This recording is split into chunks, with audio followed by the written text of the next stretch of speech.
E agora a gente vai para uma pauta super legal com ele, que sempre que está no programa é um sucesso, ele é uma simpatia. Estou falando do gastroenterologista, Dr. Marcos Belotto. Bem-vindo. Tudo bem, doutor? Sempre um prazer tê-lo aqui. Prazer é nosso. Hoje a gente estava até fazendo uma brincadeira, que é meio pegadinho os nomes dos nossos convidados, que veio a doutora Carla Bortolotto e doutor Marcos Belotto, né, Mar? E eu, meu diretor e a produção, a gente confundiu. Eu quase chamei o sobrenome dela no dele e o dele no dela. Mas graças a Deus eu estou lendo aqui bonitinho, falei tudo certo. Bem-vindo, doutor. Olha, eu acho que esse assunto é um assunto assim, que a gente pode conversar diversas vezes, que sempre vai aparecer uma informação nova. Constipação intestinal. E eu sei que no consultório você deve ver muito. Muito. É algo muito comum. Além de ser algo muito comum, Carol, como eu falo para o paciente, é algo que depende muito mais do paciente, que a gente não consegue que o paciente saia com uma receita de um comprimido que vai resolver a vida. E na imensa maioria, como a gente vai ver, são mudanças ou erros que os pacientes fazem e que eles têm que mudar. Então, depende um pouco da gente, que é a orientação, mas principalmente do paciente. É verdade. Vamos começar então com os nossos mitos e verdades e depois a gente vai falar mais do problema e, claro, dos tratamentos. O primeiro mito ou verdade: as mulheres sofrem mais com a constipação intestinal? Sim, Carol, isso é verdade. Por quê?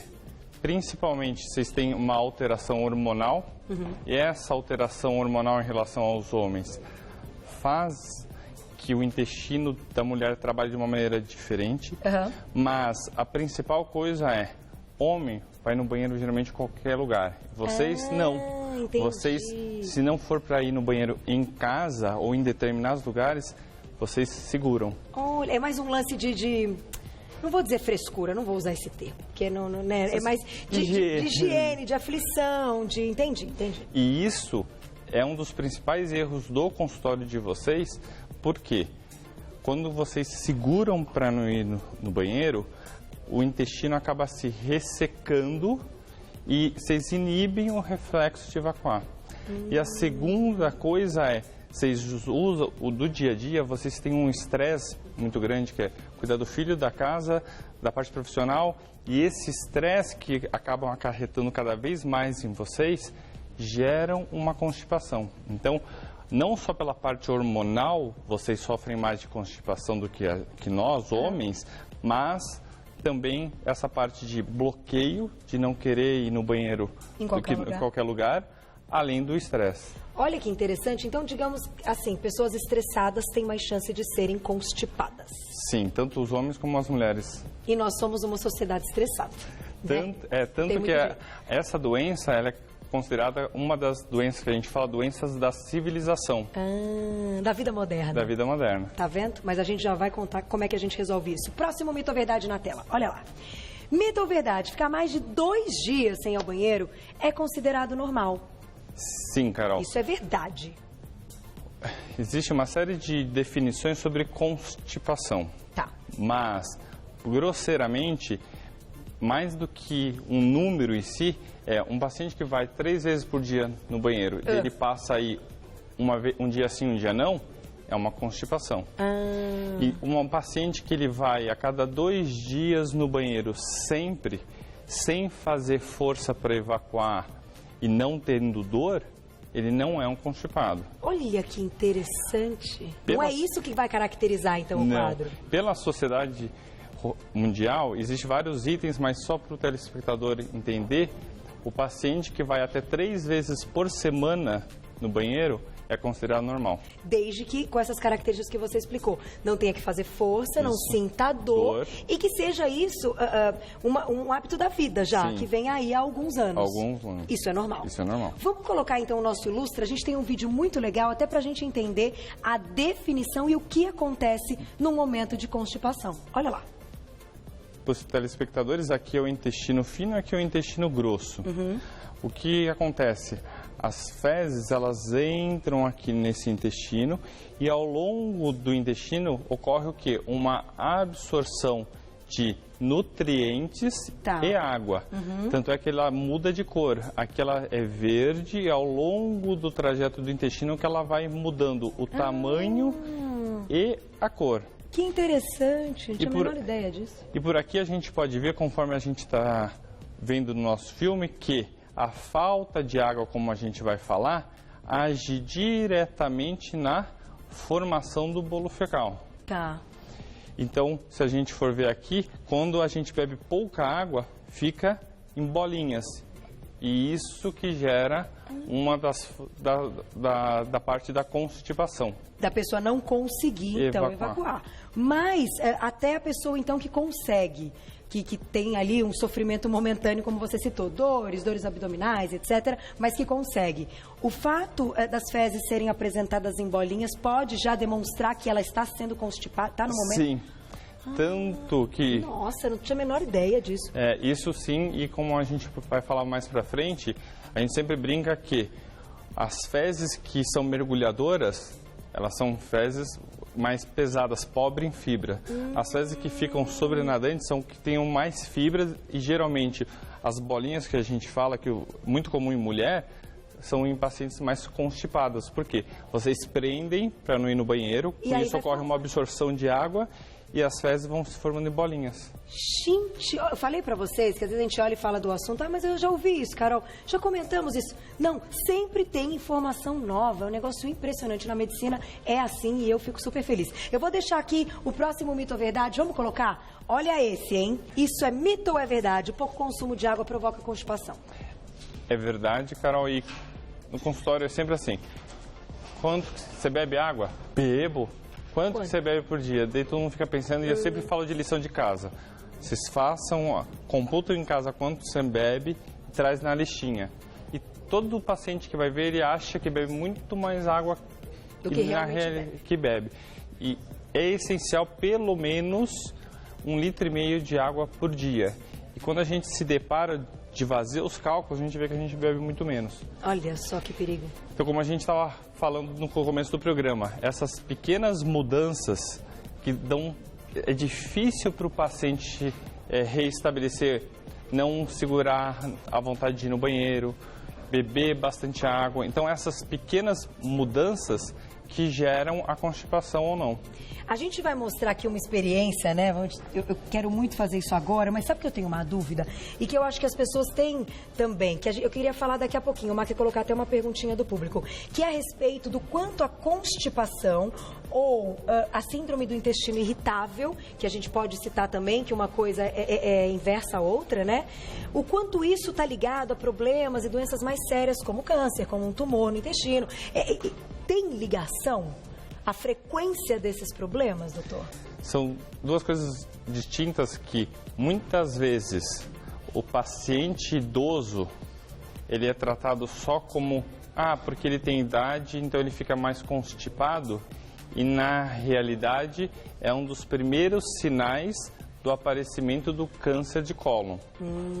Então, a constipação, ela tem seus tratamentos, porém, você sempre deve excluir que tem outras doenças graves. Entendi. Como um tumor e muitas vezes, como você perguntou, síndrome do intestino irritável. Ela alterna, é um dos sinais do paciente. Entendi. Ter constipação ou não. Agora, isso é importante conversar com o médico, eu só quis citar, então, até para que as pessoas procurem e entendam, né? Não está querendo dizer se vai ter constipação, então vai ter a doença, não. Mas que já é um alerta, vamos tentar cuidar do problema. Que experiência é essa que você quer mostrar pra gente hoje, doutor? Peguei emprestado o brinquedinho da minha filha Pig. Ai, a Peppa! Gente, que loucura, como eles amam essa Peppa, pelo amor. Por quê? Quando a gente pôs na água, era bem pequenininho. E logo que começou agora o programa, ela está inchando. O que isso quer dizer? É como e o porquê que é importante a fibra intestinal. Quando a gente briga, fala de comer fibras, a fibra, quando entra no nosso organismo, absorve, puxa a água para dentro, igual a Peppa. E daí ela vai aumentando o bolo fecal. Que é positivo aumentar o bolo fecal. Distende o intestino, que é bom, e lubrifica, puxa água para as fezes. Por isso que a gente sempre fala que é essencial comer as fibras. E as fibras funcionam dessa maneira. Quando a gente pôs aqui na água, era bem pequenininho e agora ela foi aumentando. Ficou gordinho. Olha, que legal, gostei.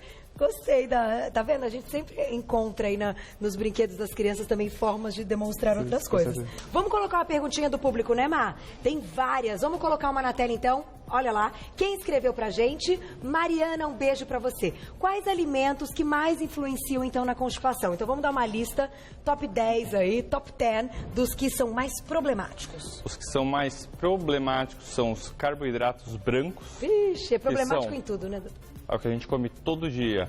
O arroz branco, o pão branco, batata.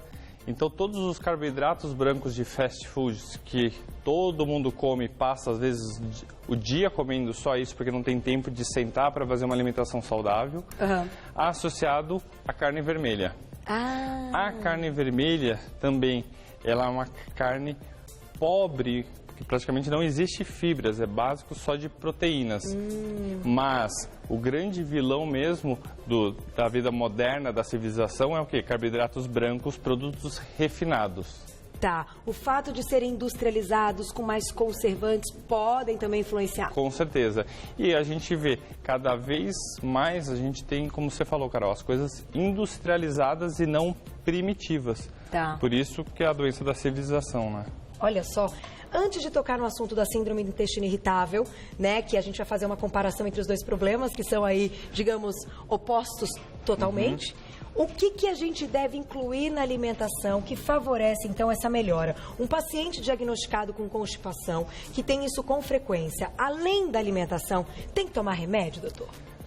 Carol, inicialmente a gente tenta corrigir os erros. Tá. Então aumentar a quantidade de água, de hidratação, não prender o intestino à vontade de ir ao banheiro e a parte da alimentação, como também a gente vai explanar depois. Tá. Após isso, existem outras formas que a gente lança a mão, tipo óleo lubrificante, como óleo mineral, literalmente é um óleo para lubrificar a saída das fezes. Tá. Existem outras fibras naturais também e, em último caso, a gente usa os remédios que é conhecido como laxantes. E esses devem ser usados com cuidados, mesmo os naturais, ditos naturais. Por quê? O que é o laxante? É um irritante do intestino. Ao longo do tempo, você vai usando esses laxantes e eles pegam as fibras nervosas e estragam as fibras do intestino. Com isso, o intestino não consegue mais contrair. Entendi. E o paciente não consegue daí ter uma evacuação adequada. Olha só. O que acontece? Não é comum o paciente vir até nós não fazendo uso de nada do que seria o ideal de saudável e usando laxante por longos períodos. Então, assim, toda semana tomar 1, 2 vezes já é um problema? Sim, já é um problema. Tá.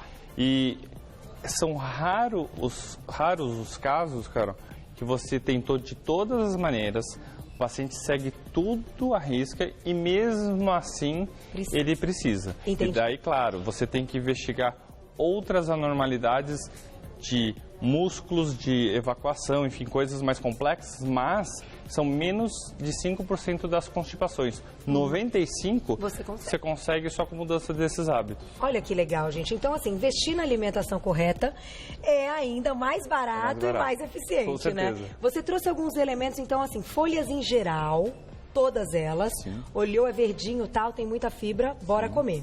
E ainda, ó, ameixa. Isso aqui é ameixa? Sim. É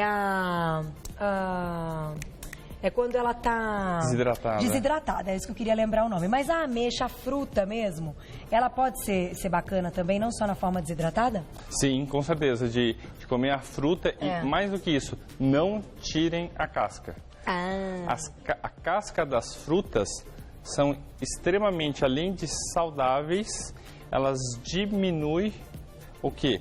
A forma de você ter a constipação, quanto mais fibra, melhor para fazer a ingesta do bolo fecal. Sabe-se que quanto mais constipado é a população, isso aumenta a chance de o quê? Câncer coloretal e toxinas. Por quê? Quando os pacientes que têm o hábito saudável de comer verduras, frutas e fibras, eles têm um reflexo intestinal mais rápido e com isso eliminam as toxinas presentes no nosso dia a dia. Entendi. Quem já não tem, elimina menos. Então o corpo fica mais intoxicado. Sim. Linhaça, a gente já falou várias vezes da linhaça, e eu acho que todas aquelas farinhas funcionais que a gente inclusive coloca na culinária são ótimas, né? O mamãozinho básico, mamãozinho, sensacional também, tudo de bom, docinho, gostoso e tal, e que também melhora mesmo. Então todo mundo tem o hábito de comer o mamão de manhã, é legal, é bem-vindo. Bem-vindo. Agora, minha pergunta é a seguinte: uma pessoa que mantém um padrão de alimentação, que come lá a sua saladinha todos os dias, mas que come o bifinho, que vai comer o arroz e feijão, que às vezes o arroz pode ser branco, às vezes o arroz pode ser integral, mas que mantém isso como rotina, pratica atividade física. Isso já é considerado uma prevenção? Carol, para a imensa maioria, sim, é uma prevenção. Existe uma minoria que vai apresentar alterações anatômicas, morfológicas, genéticas que vão ter a constipação. E o que eu falo para o paciente? Eu vejo minha filha em casa, ela se alimenta muito melhor que eu. Quando a gente tem a criança pequena, a gente dá tudo bonitinho, dá a fruta, dá a fibra, dá a verdura, e a gente cai no corre-corre do dia a dia e esquece de tudo isso. Eu falo, se é saudável para a criança, também é saudável para a gente. É verdade, a gente tem que aprender com eles, com certeza, né? A gente tem que ensinar, mas tem que aprender. Eu vou colocar uma perguntinha do público que dá tempo. Mar falou que é super legal, olha lá quem escreveu pra gente na tela. Entrou, vai. Do público. Foi? Foi? Ainda não, peraí, meu diretor falou, peraí. E eu quero fechar falando da constipação, do intestino irritável. Olha lá. Ivani, um beijo pra você, obrigada. Tenho muito barulho na barriga e intestino preso. Pode ser constipação intestinal? Bom, constipação é, se tá preso é. Mas e essa história de barulho? Sim, o que a gente sempre brinca que a mulher, porque a maioria das vezes são mulheres, ficam enfesadas. Porque além da constipação do intestino preso, gera cólica, dores, abdominais, inchaço na barriga, de chegar e falar assim, doutora, minha calça não está fechando, eu estou inchada. Olha isso. E por quê? Acaba fazendo barulhos, como a própria telespectadora falou. Então, um dos sintomas que o paciente tem são diversos, desde dor para evacuar até mal-estar, cólicas, sentir a barriga fazer muito barulho e que acaba alterando o humor de qualquer uma. E é constipação, sim. Sim. Tem que procurar um gastro, gente, tem que procurar ajuda e ó, a alimentação tá toda aqui. Eu quero fechar, quanto tempo a gente tem, Mar? Tá, nós temos 2 minutinhos. Eu quero fechar com a seguinte pergunta ligada ao intestino irritável. Como é um quadro oposto a esse, a minha pergunta é, se a gente está falando que isso aqui é saudável, é bacana, uma pessoa que tem o quadro de intestino irritável, ela deve consumir fibras ou vai ser um problema porque isso vai soltar ainda mais esse intestino? Não, todos os pacientes devem consumir fibras, sim. Tá. A síndrome do intestino irritável é por uma série de outras alterações, principalmente da parte hormonais e psicológicas, e que a associação geralmente, e que pioram a síndrome do intestino irritável, são leite, queijo, iogurte, derivados e outros tipos de alimentação que pelo tempo a gente pode não falar. Nós vamos fazer uma pauta só sobre isso, que esse assunto é muito bom. Mas, pelo contrário, uma das coisas de orientações de consultório, além de práticas de exercícios físicos,